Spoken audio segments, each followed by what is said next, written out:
ఈ మధ్య కాలంలో బాగా ట్రెండ్ అవుతున్న ఫ్లాష్‌మన్ ఫ్రైడ్ రైస్‌ని ఎలా తయారు చేయాలో మీకు చేసి చూపిస్తాను.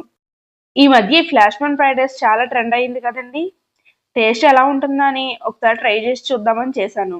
టేస్ట్ మాత్రం చాలా చాలా బావుందండి. మీరు కూడా ఇంట్లో ట్రై చేయండి. అందరూ చాలా ఇష్టంగా తినేస్తారు. బయట బండ్ల మీద చేసే నూడిల్స్, ఫ్రైడ్ రైస్ టేస్ట్ కన్నా ఇది చాలా చాలా బావుందండి. అసలు ఈ ఫ్రైడ్ రైస్‌లో మనం ఎలాంటి సాసులు వేయకుండానే చేస్తున్నామండి.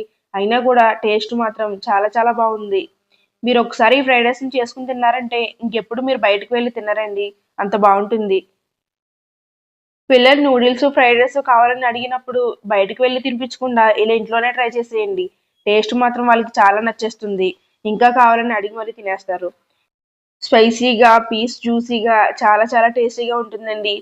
ఇప్పుడు దీన్ని ఎలా తయారు చేయాలో చూసేద్దామా? పదండి ప్రాసెస్‌లోకి వెళ్ళిపోదాం.